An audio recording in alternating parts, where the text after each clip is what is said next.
All right, welcome to the very first AutoHotKey video. We're going to go over what AutoHotKey is, why it's an essential tool for Windows users, and how to get started even if you have zero coding experience.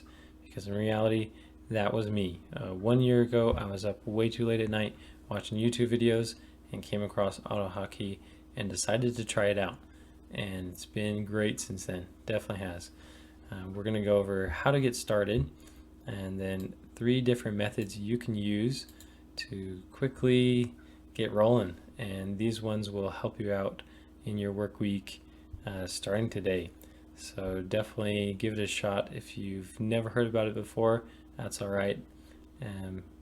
This will be a easy way to get started. And as I said, like, these are the ones that I use, these methods.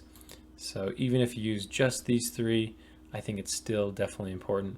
And then lastly, we'll just go over some troubleshooting, just in case you hit any speed bumps along the way. So when I picked it up, I had to learn a lot through YouTube and a lot of Googling. I wanted to make an easy to follow along example for what you might need if you're working on some projects. So this is a site that I threw together, but we have to start with what's required. If you're a Windows user, keep going. This is going to be great.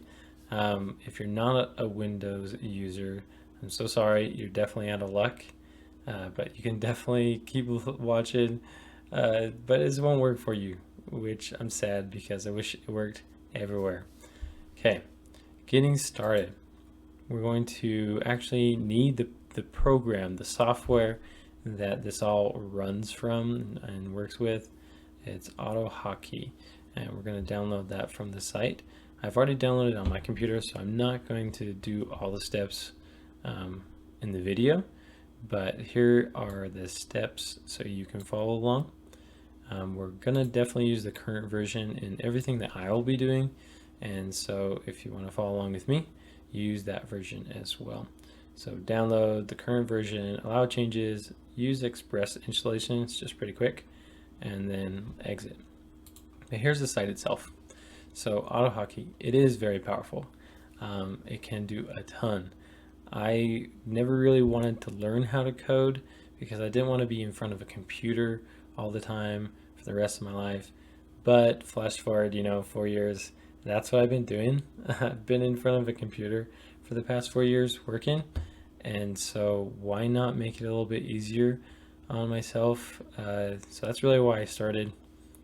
I really started with some simple things, used that for a couple months, and then it went on. So AutoHotKey, I'll stop talking about it. We'll start working on it. Download this and meet me back on your desktop. So follow these steps. And then once you get that all downloaded, right here on your desktop, as soon as you have it downloaded, you can right click, go to new AutoHotKey script. Right here, this is the way you're going to make every new AutoHotKey script that you want. You can rename it, do whatever you want, it's good to go. So this is your AutoHotKey script. When you want to edit it, you're going to right click it again. You could edit it with your favorite text editor. I like Notepad++. In a future video, we'll talk about why I use this one. It just can make things easier to read. But for now, we're going to open with Notepad. So you should have Notepad. You're on Windows. It's all good. As far as this text up here, don't worry one bit about it. It's always going to be there. And just make sure everything runs pretty smoothly.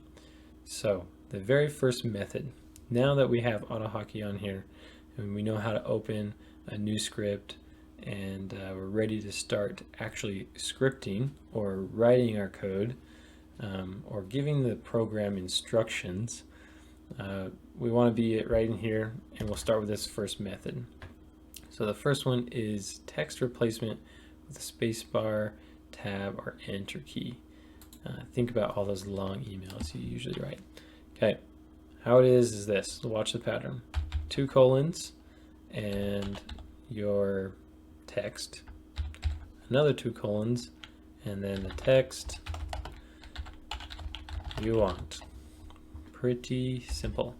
So here it is, 2 colons, the command, 2 colons, and the response. Command, response, pretty good. So once we've typed that in, we need to save this file. So you can hit Control S or File Save. And then now that we've saved it, we want to come over here and activate our new changes. So we're going to double click on the icon. You'll see up here that it's been activated and it's chilling up there. It looks like I have 2 going right now. Let's exit this one. Cool. So that is our new one ready to roll. We have our command and our response. So if we come in here and we type in our command, which is txt, and then hit space tab or enter, we'll get the text you want. Pretty good and simple every time. I love it. It's pretty good, pretty easy to use. I like to use it just for my name, so that I don't have to type it out every day. Oh, this is a good point. So once you've saved it and updated it to get the new changes, you'll see this box pop up. It just means that, or just asks if you want to accept the new changes or not, and you say yes. So now I want is my name, so AD and space gives you my name, AD tab, AD enter, all good. So space in my name. Sweet. So that is the very simple coding you need to do. I thought coding was crazy, but AutoHotKey makes it very simple. So building from there, what we want now is to do text replacement, but we want it to happen automatically. We don't want to have to push space tab or enter afterwards. We just want to have it happen automatically. So colon, asterisk, colon, and then whatever you want. So whatever. WHT, that works, right? Whatever you want automatically. Okay, so this tells the program, AutoHotKey, to immediately type out the response as soon as it sees the command. So yeah, that's a great example, but whatever. So we're going to save it, double click it, yes, we want it. Okay, we come down here. As soon as we type in what, WHT, we get our text. So whatever you want automatically. Okay, so that wasn't a cool example. So I put in some other ones. In here, first text replacement we already did, but this is the second one. And this is where I really find it very valuable. This saves a ton of time.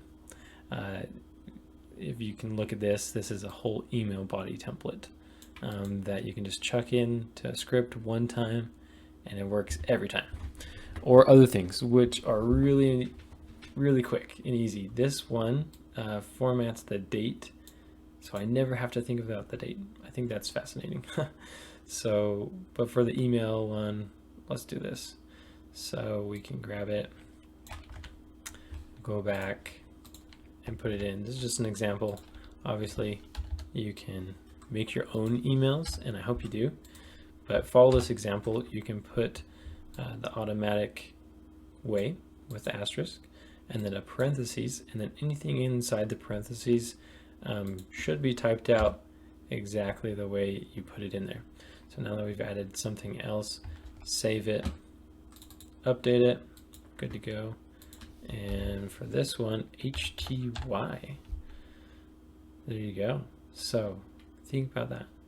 You type 3 letters and now you got your whole email ready to go. It's fun. It makes working definitely less of a hassle because I don't have the patience for that. Okay, last one is hotkeys. These are a little bit different. They don't follow the same exact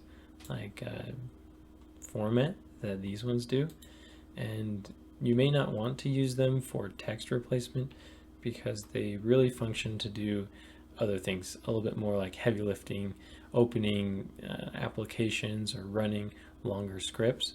And they're very useful and very important for this first lesson, because we're going to start looking at that a little bit more in the next one. So to get some good examples, we'll come in here and look at this. So the way they are set up is that they use a modifier key plus another key to be a command, or hotkey is what they're called. So in this case, the alt is an exclamation, controls is hat or caret, and then shift is a plus. So if you can see here, we have alt, the alt key, which is what is this called? Blanking. Exclamation mark? That's perfect. I was talking to somebody in New York like a couple of days ago, and they called it like a wham or something. I don't know, you'll have to confirm that. And then another key, 2 colons, and then whatever you want. So let's try it out. We'll say that we want that, what was it, alt key? Yeah, alt, perfect. N, colon, run Excel. It really doesn't matter. .exe. Perfect. So you can do any program, you can do whatever program you want to run. This is the command. I've used this one or hotkeys before to do email templates, and it's really quick and easy, but we'll get into it later in some easier methods. But for now, let's just run this command. So we're going to hit Control S or to save it, update the script, and now when we type in Alt N, we're going to get Excel. So pretty quick. It's a hotkey, makes things faster. Opening applications is great, but let's close this. Or you can run different sites. Chrome is pretty good, but one of the best things that I think is to remap your keys. It's really easy, and the language of AutoHotKey makes it simple. So for this one, I love this tilde key in the one. And then as you see, as you go along, send input, backspace. If you could guess what this hotkey does, it just sends the backspace key. So it's really good. We'll write it out here and make it work. So if I come down here, this tick mark, which is the same as the tilde key, and then whatever one you want. It could be F or G or H, whatever, doesn't matter. I like this number 1 for some reason, and I'll show you soon. So backspace, right?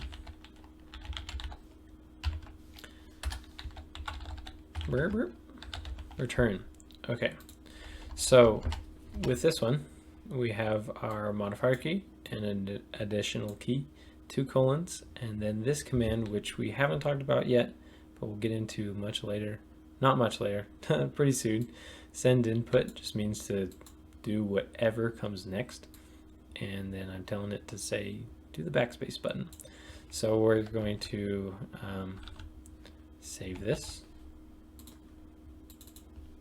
allow the changes. Oh, look at this. Error at line 38, invalid hotkey. Okay, my bad, guys. Looks like I need some spaces there. Cool, saved it. Sweet. All right, so that's what this one does. Warn, it tells you if it detects a common error, and so that's good. So now we've updated it once more. We'll click yes. Come in here, and now I love this one.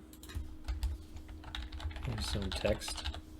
So if I touch that tick key and hold it down and then push the number 1, I now have a delete key on the left side of my keyboard. So that's really handy if I want to delete things and keep my right hand on the mouse for all those right-handed people out there, but still delete things. So it's really great. You can hold it down, it's all good to go. So I use that constantly. So if you ever see me type in this randomly, it's because I've always just used this now. So those are a couple different methods, few different methods that we can use. I'll make this happen again so you can see it again. So we talked about text replacement with the space tab or enter, automatic text, and then hotkeys. Makes it pretty simple and easy to use. Troubleshooting, we talked about that. If you see an error, don't worry. It will usually tell you what line you need to adjust, and then you can work off the examples in here, just following the templates to get it going. But there's also a couple other things. If they're not working, so say you're trying to do your text replacements and you think everything is pretty good, but it's just not working, make sure you see this little H in the program tray. This lets us know that it's active, ready to work. If it's not active, or if maybe you've restarted your computer recently, then you'll just need to double click this icon again to make sure it's ready to go. Another thing is, if your text replacements are definitely interrupting your normal workflow, consider modifying the commands to be more unique. What that means is this. So say if I had text as a command, we're just going to look at this one. So say if I had text just as a command, and save it, and then try this out. So this is text. So every time I typed, this would actually give me the text I don't want. So I don't want whatever. So you gotta make your commands a bit unique. Shorten them, make them pretty short. But if you just have a real word in there, it's gonna make some messes for you. So don't do that. Hit it and make it unique. All right, recap. First, second, and third, I'd say work on those. You're definitely free to use any example you have in here. I definitely suggest doing it.